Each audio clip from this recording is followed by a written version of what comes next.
글쎄 안 들려 들을 뉴스 없어 아무 뉴스도 귀에 들어오지 않아 듣고 또 들어도 들을 뉴스 없어 만드는 게 이 프로야. 이동영의 뉴스 정면승부. YTN 라디오 이동의 뉴스 정면승부 3부 시작합니다. 내일부터 황금 연휴가 시작이 됩니다. 이번 연휴 기간이 코로나19 방역 최대 고비가 될 것으로 보이는데요. 지금은 코로나19 신규 환자가 10명 안팎으로 안정적으로 관리가 되고 있습니다만 우리 방역 당국은 코로나19 재유행에 대비해서 중장기 대책 마련에 나섰다고 합니다. 한림대 강남성심병원 감염내과 이재갑 교수 연결해서 자세한 얘기 나눠봅니다. 교수님 나와 계십니까? 예, 안녕하세요. 예. 자, 국내 첫 코로나 확진자가 발생한 지 어제로 100일이 됐더라고요. 네, 예. 교수님 그렇죠. 보셨을 때 지난 100일 돌이켜보면 어땠습니까? 상당히 힘든 과정도 거치긴 거쳤는데 예. 국민들 또 의료진들 또한 이제 방역 당국이 정말 애써서 노력해서 지금 정도의 수준까지 만들긴 한 것 같거든요. 예. 근데 이제 지금껏 고생한 만큼 앞으로 더 큰 고생이 있지 않기만을 그냥 이제 염려하면서 그냥 좀 기대하고 있는 상황입니다. 예. 그 우리나라를 제외하고 미국이나 유럽이나 일본이나 상당히 상황이 좋지 않은데 그 네. 외국에서 그렇게 좋지 않은 상황까지 간 이유는 어디 있다고 보세요? 네, 초기에 정책적 판단을 좀 잘못한 부분도 좀 많은 것 같습니다. 예. 그러니까 이게 이제 코로나19의 초기의 상황을 보다 보면 이 바이러스의 전파 양상이라든지 뭐 이런 부분들에 대해서 좀 설왕설래가 좀 있긴 있었잖아요. 예. 근데 이제 그 부분에 있어서 좀 더 가감하고 선제적으로 준비했던 국가들과 그러지 못했던 국가들이 아주 대별되면서 경과가 아주 다르게 나타나기 시작했거든요. 예. 그래서 우리나라 같은 경우에는 초반부터 조금 중간에 위험한 거를 거치긴 했지만 아주 선제적인 그런 방역과 진단 이런 부분들을 해 나갔기 때문에 초기에 좀 그래도 빨리 이제 안정 상태로 간 것 같지만 다른 국가들은 이미 그런 이제 선제적인 부분들을 하기에는 이미 늦은 상태에서 정책들이 시작됐기 때문에 이제 오히려 환자 발생을 쫓아가야 되는 그런 이제 악순환이 발생했다고 생각이 듭니다. 예. 자, 그 며칠 동안 계속해서 신규 확진자가 10명 안팎으로 나오고 있는데 그것도 대부분이 이제 외국에서 들어오신 분들입니다. 그러니까 국내 확진자는 네, 그렇죠. 예. 그 숫자가 굉장히 작은데 그 많은 전문가들이 이번 황금 연휴 기간이 좀 고비다라고 이렇게 말하고 있습니다. 교수님도 그렇게 보고 계십니까? 예, 그렇게 보고 있고요. 그러니까 이제 연휴여서라고 하는 그 절대적인 문제라기보다는 그 연휴 자체에서 그 사회적 거리두기에 대해서 약간 좀 완화됐거나 아니면 조금 느슨해진 상황에서 맞이하게 되는 연휴이기 때문에 더 걱정이 되는 부분이거든요. 예. 그래서 기본적인 이제 생활수칙인 손위생이라든지 마스크 착용 이런 부분들도 느슨해질 거 걱정이 되고 또한 지금껏 여러 많은 분들이 집에 계시면서 사회적 접촉들을 최소화 시켜주셨기 때문에 환자 발생도 없고 확산도 안 됐는데 예. 이제 전국적인 단위로 이동이 이루어지기 시작하게 되면 이제 이 상황에서 만약에 이제 좀 조용하게 아주 증상이 가벼운 사람들이 여기저기서 확산을 시키게 되면 여러 시도에서 환자가 다수 발생할 수 있는 양상이 언제든 벌어질 수 있거든요. 예. 이제 그런 부분을 제일 염려하고 있는 겁니다. 그럼 그 이번 연휴 기간 어쨌든 외출이나 나들이나 하실 분들은 그 개인 위생 관리 또 마스크 착용 이런 건 계속 하셔야겠네요.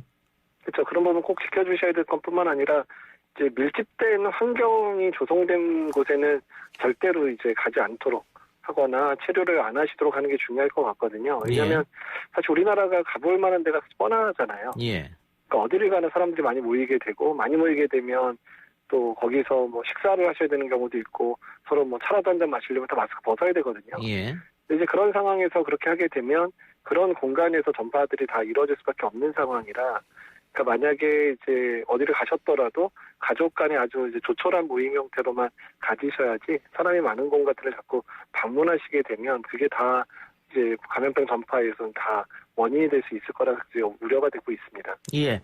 일단 사회적 거리두기가 5월 5일까지인데요. 그 5월 5일 지나면 이제 생활 방역으로 넘어갈 테고 문제는 이 5월 달 되면 이제 그동안 미뤄왔던 각 학교들의 개학이 시작되지 않습니까? 그렇죠. 예. 그것도 준비를 하고 있는 걸 알고 있습니다. 예. 학부모들도 상당히 걱정이 될 텐데. 네. 그 등교 계약을 더 이상 미룰 수는 없을 것 같고요.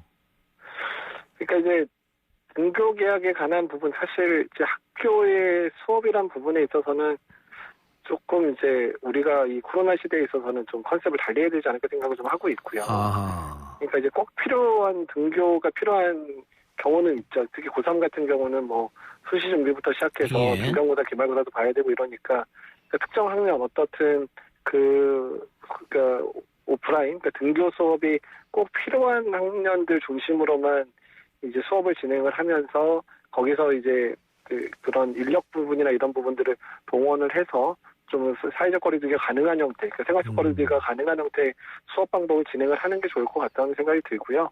그래서 이제 그런 게 꼭 필요하지 않은 연령대의 그런 학년들은 온라인 수업을 지속한다든지 온라인 수업과 등교 수업을 좀 병행한다든지 이런 조금 좀 변화된 형태를 받아들여야 되지 않을까 생각이 드는데 현장에 계신 선생님들 목소리는 참 어렵다 그게 온라인과 오프라인 병행 어렵다 이런 얘기는 저희도 이제 교육부 통해서 듣고는 있지만 예.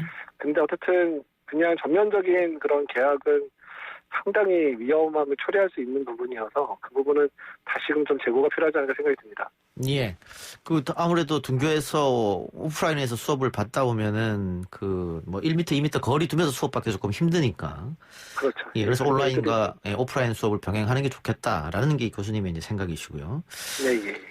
예. 예. 그 어린아이들은 조금 이 코로나 확진에 덜 걸린다 이런 얘기가 초창기에 있었는데 그건 여전합니까? 아니면 다른 이야기입니까? 그러니까 일단은 아이들 같은 경우에 사회적인 접촉들이 사실 적은 것 때문에 이제 전파도 적었고 또 이제 계속 계약을 미루고 있잖아요. 예. 그래서 그러다 보니까 지금 사회적 전파가 별로 없으니까 많이 안 걸리고 있긴 한데 그러니까 아이들도 이제 학교 생활을 본격적으로 시작하게 되면 거기에서 사실 뭐 코로나19만 걸리는 게 문제가 아니라 감기도 전파될 거고 막 이렇게 되잖아요. 예. 그렇게 되면 당연히 이제 학교의 계약이 특히 이제 저학년 아이들 같은 경우에는 호흡기 감염병이 엄청나게 유행을 하기 때문에 그 사실 이제 그 일반적인 소아과나 이제 그런 데에 아이들이 감기 걸려서 오는 숫자도 확 늘어나게 될 거거든요. 예.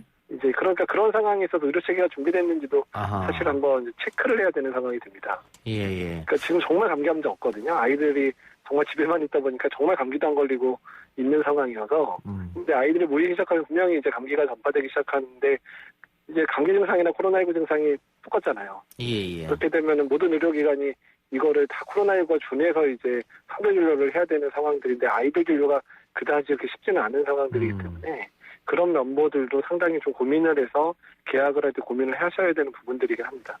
알겠습니다. 정경 질병관리본부장이 올 가을과 겨울 2차 유행이 올 가능성이 크다 이렇게 얘기했습니다. 교수님도 그렇게 보고 계십니까?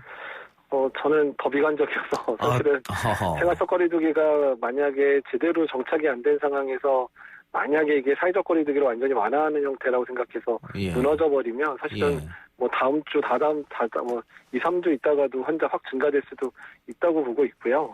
그리고 사실 많은 이제 바이러스 학자들이 얘기하는 코로나 바이러스의 특징 때문에 그리고 또한 가을이나 이제 겨울이 됐을 때 이제 그 야외 활동이 줄어들면서 실내에서의 활동이 많아지기 시작하게 버리면 당연히 이제 환자가 늘어나는 건 당연한 수순일 것 같다. 이렇게 많은 전문가들이 다 예측을 하고 있어서 어떻든 간에 이게 한 번의 유행으로 끝날 건 아니다. 라는 부분은 모든 감염병 전문가들이 일치하는 의견입니다. 메르스 때는 종식이라는 단어가 있었는데 이 코로나는 그게 통하지 않는 겁니까? 그렇죠. 이제 메르스는 병원에서 발생을 했으니까 병원에 발생한 병원들 잘 통제하고 그 병원을 다른 병원으로 확산만 안 시키면 통제가 오히려 쉬운 그런 감염병이었기 때문에 종식을 논할 수 있는데 이거는 지역사회 내에 토착화될 가능성이 높은 감염병이기 때문에요. 이게 그냥 주기적인 유행을 하는 패턴들로 굳어갈 가능성이 훨씬 높습니다. 그래서 종식의 개념이라기보다는 그냥 토착화돼서 그냥 바이러스랑 우리가 같이 살아가는 그런 상황이 될 가능성이 높고요. 그렇기 때문에 그래서 이제 백신 개발이 중요하다고 얘기하는 이유이기도 합니다. 토착화 된다는 것은 뭐 매년 가을이나 겨울 이런 일이 발생할 수 있다 이 말씀이죠? 그런 거죠. 토착화 돼버리면 그런 가능성이 높게 되는 거죠. 근데 바이러스는 고온 다습에서 살기 어렵다 이런 말도 있는데 뭐 메르스19 바이러스는 그거랑 또 상관없는 것 같습니다. 코로나19 같은 경우 좀 다른 경우가 지금은 모든 사람이 지금 감염이 안 된 상태이기 때문에 사람 간 전파가 용이하게 계속 일어나기 때문에 기후와 무관하게 전파가 일어날 수밖에 없는 조건을 가지고 있는 거고요. 그러니까 이제 이 부분이 이제 달라진다는 얘기는 계절성을 이제 띄기 시작한다는 얘기는 그만큼 이 바이러스가 완전 토착화 됐다는 얘기를 의미하게 되는 거예요. 예. 우리가 예전에 2009년에 유행했던 신종플루가 첫 해에는 뭐 여름에도 돌고 가을까지 유행을 했잖아요. 예. 근데 그 다음 해부터는 겨울에만 유행하는 그런 계절 인플루엔자로 굳어져가지고 정착을 했거든요. 예. 근데 이 코로나19도 이제 그런 호흡기 바이러스들과 유사한 형태로 정착화될 수 있다는 걸 의미한다는 얘기죠. 어허.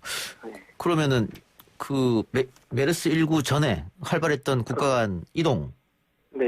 코로나19 전에 그 뭐 여행이라든가 네. 출장이라든가 뭐 이런 것들은 앞으로 계속해서 조금 어렵다고 봐야겠네요. 그러면. 그래서 이제 백신 개발이 돼서 이제 전 국민들이 이제 집단 면역을 형성할 수 있을 정도의 효과적인 백신이 나와서 이제 모든 사람이 면역력을 갖게 되면 유행 자체가 잦아들게 되잖아요. 예. 그러니까 그 정도 수준은 돼야 우리가 보통 생각하는 일상생활로 돌아갈 수 있게 된다는 걸 의미하고요. 예. 그리고 국제 간의 교류도 사실 문제가 되는 게 특정 지역이 안정이 됐다 그래도 다른 지역이 계속 유행이 될 수도 있고, 예. 지금 파고가 계속 확산되고 있는데 유럽이랑 미국이 좋아졌다고 해도 이제 남미랑 아프리카가 지금 계속 환자 숫자가 늘어나고 있거든요. 예. 이런 식으로 계속 이제 대륙별로 돌아가면서 유행을 하면 한쪽이 잠잠해지면 또 다른 한쪽이 다시 유행이 시작되는 그런 아주 순환이 이루어질 가능성이 상당히 높습니다. 예. 1, 2년 사이에서는.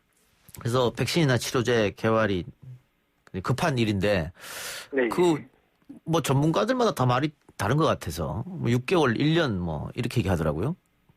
그러니까 이제 장밋빛 기대 정말 우리가 생각하는 지금 뭐 후보 물질이 한 10대 개 이상 나와 있고요. 예. 그 중에서 한두 개라도 이게 정말 효과가 좋고 아주 오래 가는 백신이 나올 수 있다면, 그러니까 지금 초기 개발된 것 중에 한두 개라도 제대로 되면 뭐 1년 안에 나올 수는 있을 수 있는데, 근데 이게 정말 우리가 생각하는 이상적인 조건이 다 맞아떨어져야 되는 건데 그런 게 몇 개나 있을까에 대한 부분들은 이제 연구가 진행돼야 하는데 어떻게 될지 모르겠다는 거죠. 그래서 예. 아주 빨리 정말 다 따다닥 맞아떨어지면 뭐 1년 이내에도 나올 수 있겠다고 예상을 할 수 있지만 그냥 일반적인 형태로 뭐 한두 개 실패하고 그중에서 이제 그런 걸 보완해서 새로운 것들을 만들면서 만약에 개선이 된다 그러면 이제 1년 반, 뭐 2년 이 정도 생각을 하게 되는 겁니다. 예.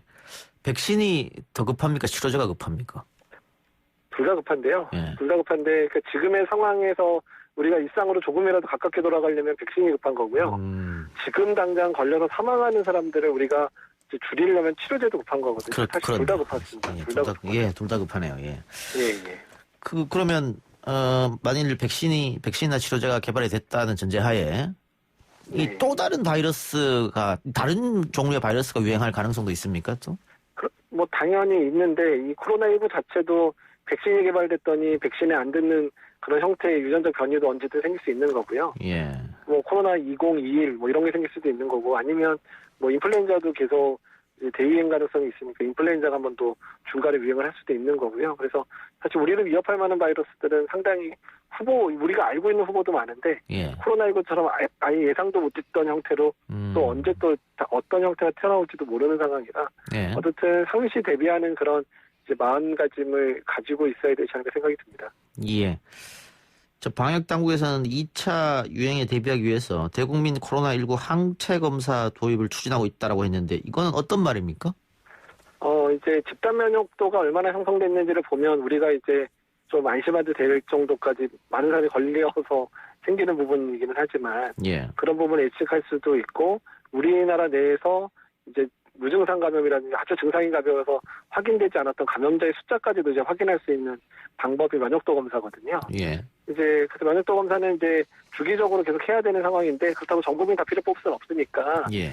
그러니까 대표되는 그런 혈액 검체들이 좀 있긴 있습니다. 뭐 예. 혈액원에 보관된 거라든지 국민영양조사에서 주기적으로 혈액 검사를 지금 뽑아서 하고 있는 분들이 있으니까 그런 것들을 분석을 해서 얼마나 많은 분들이 걸려 있나를 좀 확인하겠다는 얘기고요. 예. 근데 이제 뭐 그 부분을 좀 더 연구를 키운다면 그냥 무작위로 샘플을 해서 여러분들한테 좀 이렇게 자발적으로 이제 검체를 내줄 분들을 모아서 검사를 하는 방법도 있는데 어쨌든 그런 부분에 대한 시초에 대한 연구는 이미 시작이 된 것 같고요. 그리고 이제 그런 부분들을 계획하고 연구비를 어떻게 할 건가 이런 것들 준비를 시작한 것 같습니다. 예. 그 스페인 독감 때는 2차 유행 때 더 많은 사망자가 나왔지 않습니까? 네, 그랬었죠. 예. 뭐 이번에도 그런 가능성은 있겠죠. 혹시 만일 2차 유행이 된다면. 그러니까 우리가 만약에 2차 유행에 대해서 충분히 준비를 못한 상태에서 다시 맞이하게 된다면 그럴 수도 있는 거죠. 그러니까 우리는 한 10,000여 명 발생하는 수준에서 잠잠하게 됐지만 미국처럼 100만 명 뭐 이렇게 발생한 곳도 있잖아요. 예. 그러니까 이제 이런 상황들이 우리나라 내에서 비슷하게 발생하면 엄청난 숫자가 감염되고 엄청난 숫자가 이제 문제가 되는 상황이 발생한다는 거잖아요. 예. 그래서 어떻든 간에 대규모 환자가 발생할 수 있는 부분에 대해서는 철저히 준비는 하는 게 맞습니다. 그 지난 메르스 때의 경험이 우리에게 큰 약이 됐다 이런 분석도 있던데요. 그렇죠. 그러니까 메르스 때 그래도 한번 그 우리의 방역 체계를 개선을 해놨으니까 그나마 이 정도 수준으로 감당을 했었을 수도 있는 거거든요. 예. 그러니까 특히 메르스 크게 안 겪었던 이제 몇몇 국가들 보게 되면 아주 속수무책으로 당했던 국가들 있잖아요. 우리처럼 예. 중간에 이런 걸 안 거쳤던 국가들은. 음. 그래서 일단은 그때 개편을 해서 방향성은 잘 잡았다고 생각이 들고요.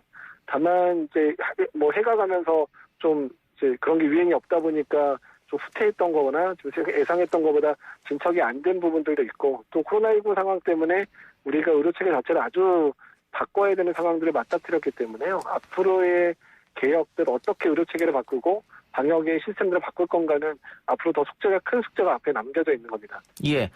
그 2차 유행에 대비해서 뭐 감염 당국이 할 일이 있고 정부가 할 일이 있겠습니다만은 그 국민 개개인들은 이 2차 유행에 대비해서 결국은 뭐 생활 방역이라든가 개인 위생 또 사회적 거리두기를 알아서 하는 뭐 이런 것밖에 없겠습니다. 그렇죠. 그러니까 느슨함들이 용인될 상황이 아니기 때문에 예. 그러니까 본인 건강을 위해서 최선을 다해야 되는 것 자체가 그런 개개인의 최선이 모여지면 국민 전체의 최선이 될 수 있는 거잖아요. 예. 그래서 그런 부분에 있어서 노력을 해주시고 힘을 좀 더 내주시고 힘들더라도 좀 버텨주시면 좋겠다 이런 생각이 듭니다. 알겠습니다. 자, 마지막으로 이 황금 연휴 앞두고 우리 교수님께서 국민들에게 당부하고 싶은 말씀 있으면 한마디 해주시기 바랍니다. 그 의료진들이 많이 지쳐가고 있고 방역당국도 지쳐가고 있거든요. 그렇죠. 예. 그러니까 지탱하기 힘든 상태까지 만들어주시면 이제는 못 버틸 수도 있습니다. 예. 그래서 지금껏 잘했다고 계속 잘하라는 법은 없다는 거를 좀 아하. 기억해 주셨으면 좋겠습니다. 예. 알겠습니다. 오늘 말씀 고맙습니다. 네, 감사합니다. 네, 지금까지 한림대 강남성심병원 감염내과 이재갑 교수였습니다. 이동희 뉴스 정면승부 유튜브 또 팟빵 또 YTN 라디오 앱으로 함께하고 계십니다. YTN 라디오 앱이 새롭게 리뉴얼 됐다고 하는데요. 아직 앱 설치 안 하신 분들 앱 설치하시고 인증 유료 문자 샵 0945번으로 인증 유료 문자 보내주시면 추첨을 통해서 선물 드리겠습니다. 3부 마치고요. 4부 830 정치 토크로 이어집니다.